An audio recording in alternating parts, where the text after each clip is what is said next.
¿Qué tal, Ernesto? ¿Cómo estás? Gracias por invitarme a participar. No sé si está mal la presentación, el hijo de Jacobo, el hermano de Héctor, pero es una referencia que a uno se le ocurre. No, mira, el otro día tuve una charla con John Mangel, o Mangel, no sé cómo se dice, y él está peor que yo, porque primero fue hijo de el embajador en Israel, después hermano de, y ahora es papá de. Yo por lo menos soy solo Que es el papá de Romina. y hermano de. Sí, me encantaría algún día ser papá de, pero por ahora no. Javier, a ver, contanos, yo recién hablaba de las... Mira, ¿cómo lo ves? A ver. no, quería, antes de empezar a hablar de esto, si me permitís un momento y sacar un poco de tu tiempo, solo para recordar que hoy sería el cumpleaños de Héctor, de mi hermano, y que la verdad que quiero recordarlo, nada, decir solo eso, que era el cumpleaños, fue víctima un poco de esta injusticia que es la justicia, y que voy a luchar siempre para reivindicarlo, nada más. Te iba a dejar, yo estaba al consciente, te iba a dejar un espacio al final de la nota, pero de cualquier manera... Bueno. A ver, bueno, y hablemos un poco de finanzas, negociación de la deuda, ¿cómo ves el arranque de nuevo gobierno? Mira, la verdad es que yo estaba pensando hoy, justamente si vos, como toda mi vida viví afuera de la Argentina, en el 91 cuando fueron las elecciones y que ganó Clinton, ¿se acuerdan? En el 92, y que era It's Economy Stupid, había una discusión muy importante en Estados Unidos donde era sobre el déficit, ¿no? ¿Qué hacer con el gran déficit, la deuda que tenía Estados Unidos, que incrementaba? Y estaban los republicanos que decían que había que cortar todos los gastos y ajustar y todo eso, y Clinton que decía que así no podía más, la gente estaba mal, había habido una recesión y había que subir los impuestos a la gente que más tenía. Y funcionó, y vinieron años de muchísima bonanza, ganó Clinton obviamente, aumentaron mucho los impuestos, me acuerdo, y hubo años de muchísima bonanza porque había mucha credibilidad. Entonces yo creo que muchas de las políticas son buenas, malas, el tema más que otra cosa es ser justo y tener la credibilidad para implementarlas. Mi viejo siempre decía que Romeo y Julieta era una historia muy tonta, pero como la escribió Shakespeare fue una obra de arte. O sea, ¿entendés a lo que me refiero? Es cómo implementás estas medidas. Y está bien, entiendo el criterio general. ¿Y qué pensás que está pasando? Te lo imaginas diciendo esto, ¿no? A tu viejo, sí. Es un periodista, ¿no? Tu viejo juzgando a Shakespeare. Me lo imagino completamente. Bueno, y entonces... Entonces yo creo que dada la situación en el país, de mucha su propia dinámica, y para eso yo creo que el cepo ayuda, porque mantiene los pesos, tenés que hacer que la demanda del dinero suba, que la gente empiece a confiar, y de esta manera las cosas van a empezar a darse, a cambiar y a generar nuestra propia riqueza. Hoy en día nosotros, gastamos más de lo que producimos y nadie nos quiere prestar plata. No es muy complicado lo que nos pasa. Entonces, o lo solucionamos de alguna forma buscando esa credibilidad, y también, porque una de las cosas que a mí me parece importante recalcar es cuando la gente dice, bueno, no, pero hay que ajustar. Yo creo que lo que hay que hacer es entender en qué gastamos y cómo podemos gastar mejor, ser productivos con el gasto. El gasto vos podés gastar 10 pesos para nada, y podés gastar 10 pesos para que algo que el Estado funcione y que permita que los privados generen riqueza. Entonces, hoy en día, como hay poca credibilidad, si no es el Estado el que se pone a manejar ciertas políticas, no vamos a salir de esto. Y la única forma de salir es con crecimiento. En eso sí estoy de acuerdo. Timerman. Ha funcionado... Sí, Jairo Estracha le saluda, ¿cómo le va? Aprovechando la experiencia en Wall Street y de tanto tratar con bancos, fondos de inversión, hoy, ¿quiénes están del otro lado de la negociación de la deuda en Argentina? En el 2001 se hablaba de los plomeros estadounidenses, de los carpinteros estadounidenses. Hoy, Argentina, cuando se negocia la deuda que no es del fondo, ¿qué tiene enfrente? ¿Fondos buitres? ¿Tiene fondos de pensión? ¿De qué manera se puede caracterizar el que está del otro lado para saber qué incentivos tiene a arreglar o no? Claro, exacto. En los 90 era muy simple, porque vos tenías un par de fondos y los bancos, y te sentabas con 10, el bingo llamaba 10, 15 tipos, y iban o no iban a poner plata o no. Ahora es totalmente diferente, está muy atomizado todo. Entonces tenés diferentes tipos de acreedores. Por un lado tenés los acreedores más especulativos, los tipos que compraron deuda y están buscando algún tipo de reestructuración, o que se quedaron empomados por lo que pasó estos últimos años, pero están buscando la forma de zafar. Después tenés, esa es una parte importante de la deuda, pero no mayoritaria. Y después tenés los fondos de pensión, las compañías de seguros americanos, que son los que tienen, cuando se referían a los plomeros, no era que un plomero vive con la sí, claro. Argentina, sino que eran parte de estos fondos de pensión. Y esos fondos de pensión hoy manejan muchísima más plata que en el 2001, porque creció muchísimo todo. Y dentro de ese porcentaje está la deuda argentina, que es muchísimo menor a la que era en términos porcentuales lo que manejaban, o sea, en términos de lo que esos fondos manejan de deuda argentina. Crecieron mucho, la deuda argentina creció, pero no tanto. Entonces, hoy en día es insignificante ese porcentaje de deuda que manejan los fondos de pensión. Y tienen un compañías de seguros. Y no, pero déjame que sí. es importante. Entonces, no hay rumbo para decir take it or leave it, ¿viste? Agarralo o dejalo, o andate, porque la gente realmente no está...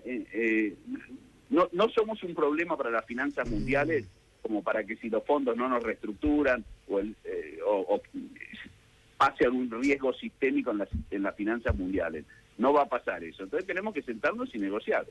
¿Y ves chance de que acepten la idea de Guzmán de, bueno, yo te voy a mostrar que si me das 2 años de aire voy a poder crecer y después te voy a pagar? ¿Eso lo compra alguno de esos acreedores que vos estás describiendo? Yo creo que sí.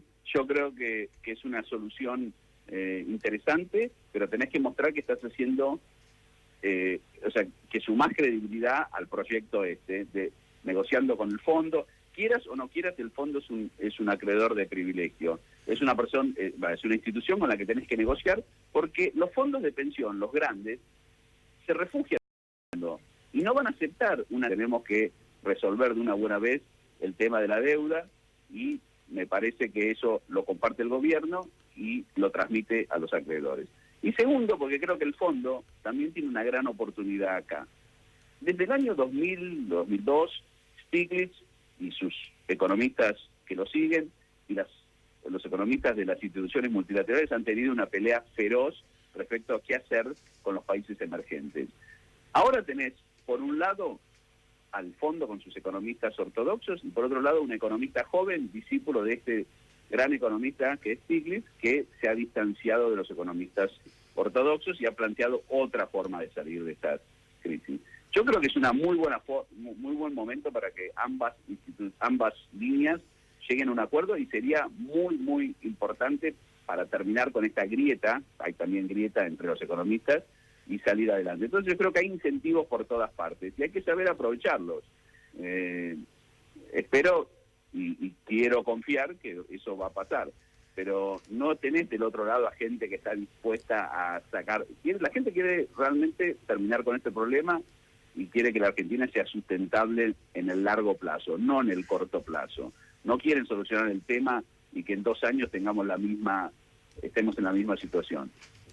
¿Sabés qué, Javier? Yo te escuchaba y la verdad comparto casi todo lo que dijiste. Cuando vos decís, bueno, hay que tratar de impulsar el crecimiento en lugar de meter un ajuste, lo que pasa es que después decís, bueno, nosotros crecemos y consumimos dólares, y entonces ese crecimiento te impide pagar mejor la deuda, porque hoy la recesión lo implica, entre otras consecuencias, un superávit comercial muy importante.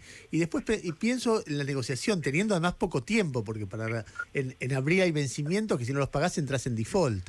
Y la verdad que a mí me desespera el tema, porque digo, es cierto que tiene que haber un debate en el mundo, pero uno cada vez que escucha a los economistas o te cuentan qué pasa dentro del fondo, y es un staff de economistas muy ortodoxos, muy duros, que además se creen que están por encima de la inteligencia mundial, pese a lo que el mundo le ha dicho, sus recetas han causado en el mundo todo el tiempo. Entonces, ¿cómo haces para que en 4 meses tenés una negociación buena con los acreedores? Vas al fondo, querés que te la avalen, el fondo te dice, no, tenés que hacer un ajuste antes, o tenés que ver qué haces con los jubilados, o qué haces con esto. ¿Cómo haces para desarmar? Y encima, con la historia que tiene Argentina, que más allá de que sea un nuevo gobierno, es el mismo país, y en el mundo te miran como diciendo, ustedes vuelven, son los únicos que no resuelven la inflación. Entonces, ¿cómo se resuelve eso en 4 meses? Bueno, por un lado, estoy de acuerdo con lo que vos decís, es una situación riesgosa y preocupante, y por eso a mí me da tanta, yo no sé si es bronca, me da tanta desilusión el endeudamiento que nos ha llevado el equipo económico anterior, porque son todos colegas míos de Wall Street, pibes que laburaron, que empezamos a laburar juntos, y ellos saben, o sabían, o deberían saber, que endeudarse de esa manera, cuando no tenés un banco central que te apoye después de lo que pasó en el 2008 con la crisis de la hipoteca y cómo el riesgo medido de otra manera y cómo es tan difícil hoy en día. Hay una palabra en inglés que no sé cómo traducirla, que es leverage, el apalancamiento, como es tan difícil hoy en día conseguirlo. Haberse endeudado de esa manera me parece muy responsable. Ahora bien, respecto a qué hacer ahora, a mí cuando critican a Guzmán porque dicen que no sabe, la gente que como vos bien lo describiste, economistas que tienen 4 PhDs cada uno y que te van a mencionar números de acá, de allá, del otro lado. Entonces, me parece razonable ponerse a discutir que hayan economistas con la capacidad... No, está bien. Entonces vos decís... Eso me parece bien, Ahora bien, si las cosas... Mira, los países serios se compran, se venden empresas en 24 horas. Yo creo que negociar... hay tiempo si las cosas se toman con la seriedad que ameritan. Pero más que nada, yo te digo, Ernesto, es a mí, o sea, mirándolo un poco de afuera, porque como viví siempre afuera, yo creo que ya no es tanto sobre las políticas que implementamos, sino por la credibilidad que nosotros damos al implementarlas. No podemos seguir pensando que todo lo tiene que hacer el otro. Entonces lo del campo, no, entonces, pero si bajan la luz, el campo se beneficia, no dice nada, pero en vez de después sube la luz. O sea, tenemos que ponernos todos a pensar en el país que queremos tener, y que sea un país donde se respeten las instituciones, por eso tenemos que hacer un gran esfuerzo para cumplir con los compromisos, convencer a los acreedores que esta vez es diferente, que vamos a ponernos a laburar, que vamos a hacer las cosas como tienen que hacerse. Y yo creo que si logramos la confianza de ellos y la confianza en nuestra moneda, vamos a salir adelante, porque los números no son tan desastrosos. El problema es que es como si vos le debes 10 pesos a alguien y no tenés nada, es muchísimo 10 pesos, ¿entendés? Pero para otros no lo es. Entonces, tenemos que lograr la credibilidad, porque no estamos en una situación tan dramática con los acreedores, pero necesitamos que nos crean que este proyecto y este modelo lo vamos a hacer con seriedad y responsabilidad, porque lo votaron los argentinos y tenemos que darle una oportunidad. A una semana de que asumió el gobierno, que haya economistas tirando esto, la doble indemnización, esto, lo otro, nos puede gustar más o menos, pero me parece que no es serio.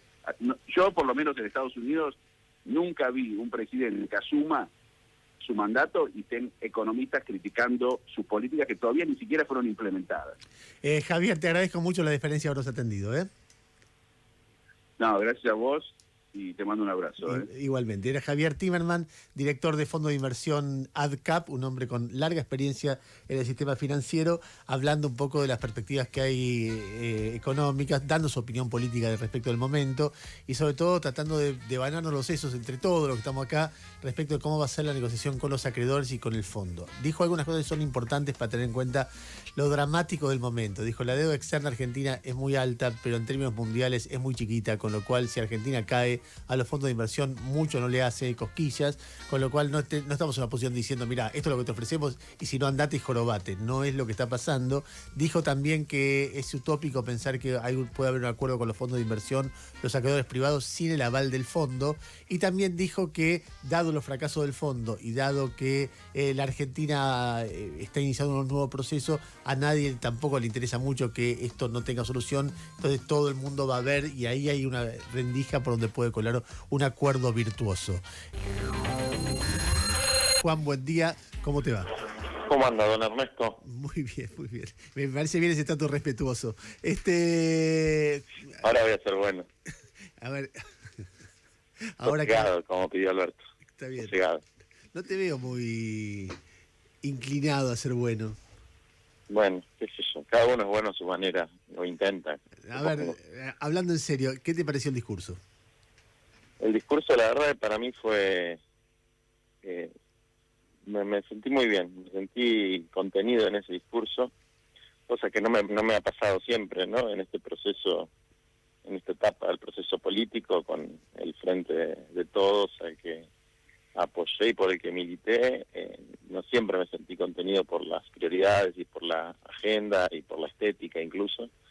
pero el discurso me dejó la tranquilidad de que por lo menos la hoja de ruta que planteó Alberto es coincidente con lo que nosotros pensamos, ¿no? Me parece que Alberto planteó con prístina claridad dónde estaban las prioridades, incluso con una idea filosófica que es esta de la ética de las prioridades. Y eso tiene que ver básicamente con que todos queremos el bien común, pero para construir el bien común hay que empezar por los últimos de la fila, y eso implica que en las pujas distributivas y las contradicciones de intereses que hay en toda sociedad, el Estado tiene que estar del lado de los laburantes, de los humildes, de los que están peor, y tratar de disminuir los privilegios de los más privilegiados y aumentar los derechos de los menos privilegiados, ¿no? Entonces, en esa filosofía yo suscribo a eso. Grabois, ¿cómo le va? Buen día, Gustavo Gravia lo saluda. ¿Qué tal, Gravia? ¿Cómo estás? Muy bien. En un momento de la locución, Fernández habló de microcréditos masivos no bancarios a tasas bajas, y quería saber si esas organizaciones no bancarias estaba involucradas las organizaciones sociales que iban a canalizar parte de esos créditos, y en ese caso, ¿cómo se harían? No creo, porque para eso tenés que tener determinadas condiciones legales, ¿no? Me imagino que se refería más a entidades estatales como el ANSES o a los consorcios de microcrédito que existen hace mucho tiempo.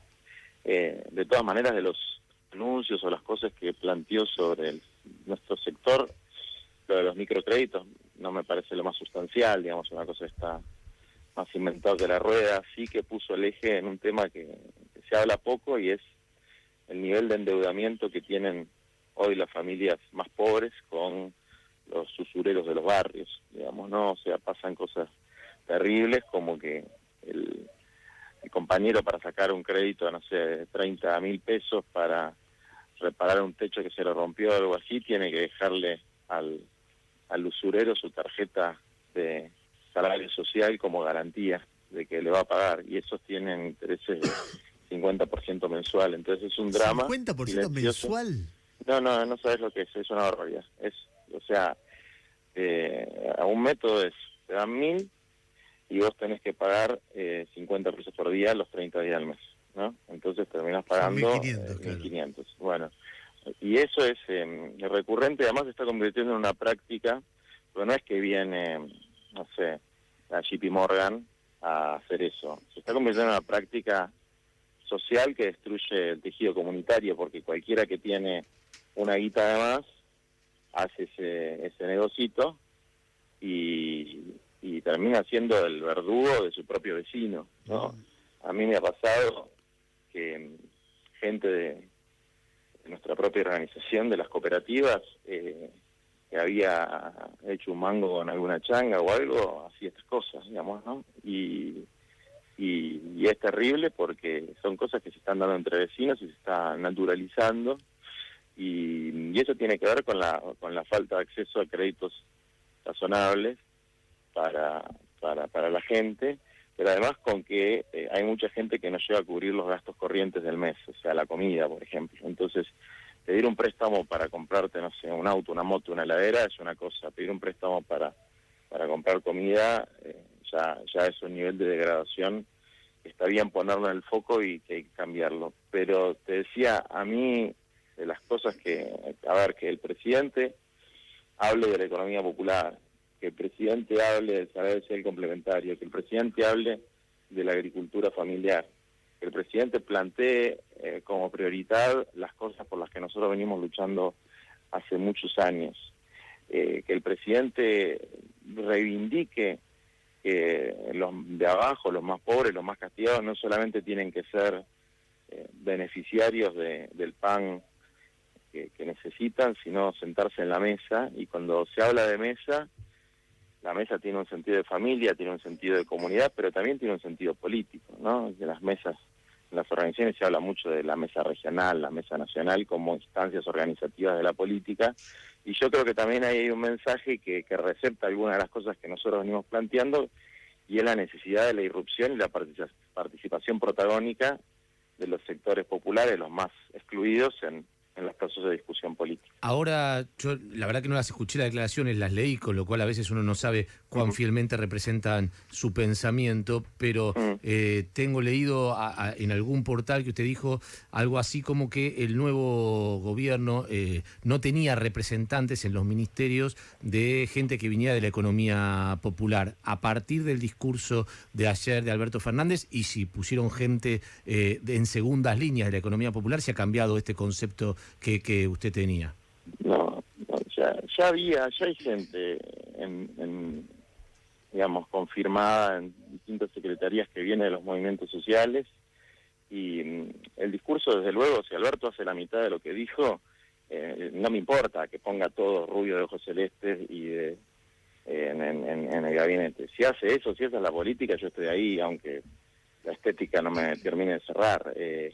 Lo que yo dije es otra cosa. Yo insisto con una crítica al sistema político que Ernesto me escuchó decirla muchas veces antes de que Alberto sea candidato, lo vengo diciendo hace tiempo, y es que hay un sector de la sociedad, digamos, ¿no?, de la clase media baja para abajo, que está excluido del protagonismo político, está excluido del debate político. Entonces es muy difícil ver a alguien de una villa o de una cooperativa o de la agricultura familiar o de un pueblo originario en una lista de diputados o como ministro.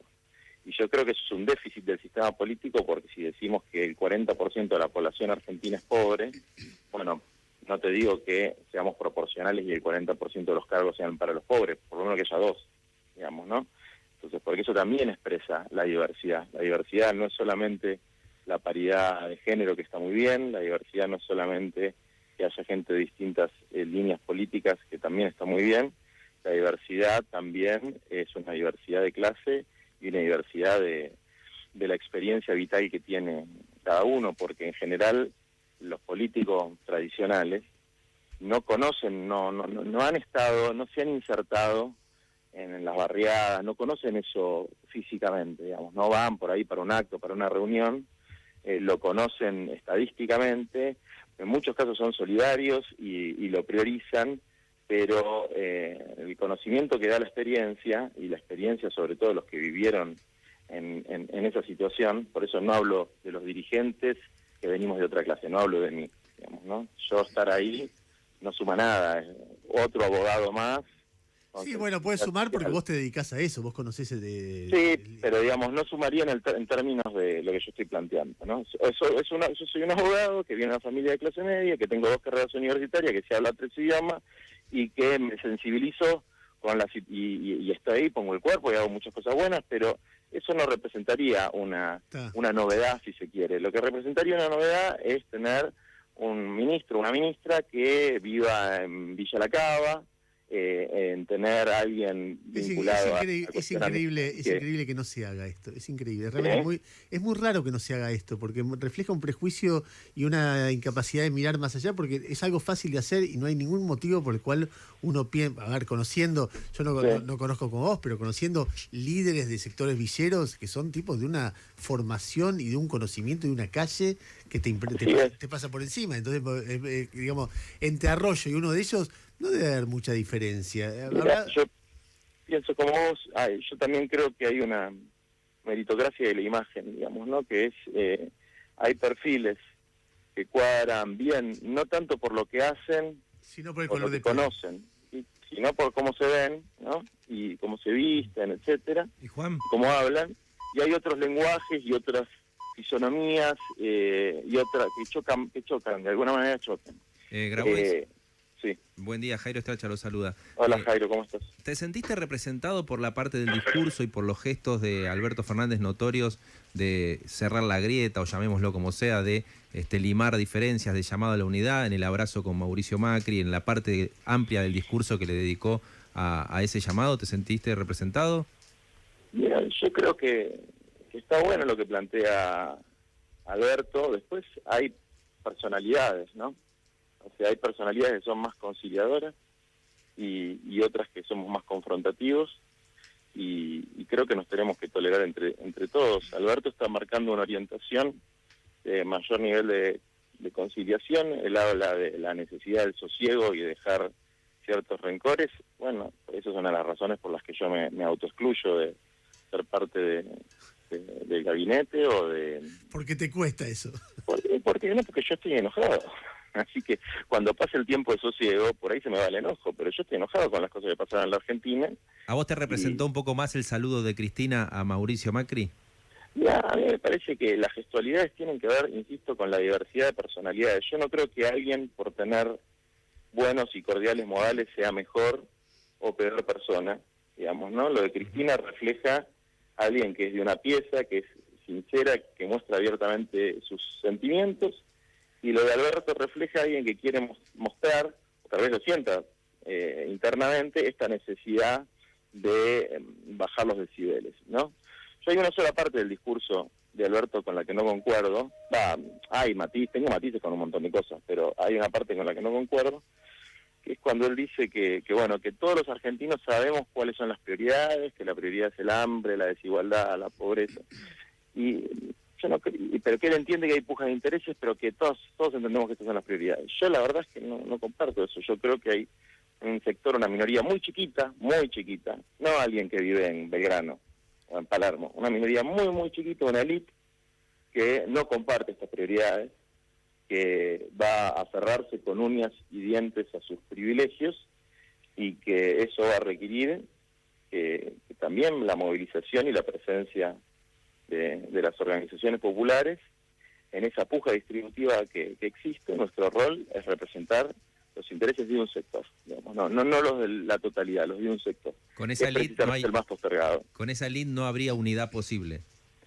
Yo no creo que haya, por lo menos, que no va a ser un voluntariado, ¿no? Yo creo que los impuestos, ¿no? Como su nombre indica, son imposiciones que tiene que hacer el Estado para generar un equilibrio en la sociedad, y que Alberto va a buscar un equilibrio, va a tratar de buscar un equilibrio, y ese es su rol. Y nuestro rol no es hablar todo el tiempo del equilibrio, nuestro rol es hablar de la justicia. Tirar para este lado, tirar para este lado, cinchar para este lado, como se dice. Juan, termina la idea, te estaba por despedir, decime cómo... No, dale, yo está. Bueno, te mando un abrazo y gracias por atendernos. Un abrazo, Ernesto, nos vemos, viejo. Igualmente. Juan Grabois, dirigente de la CETEP, hablando con nosotros.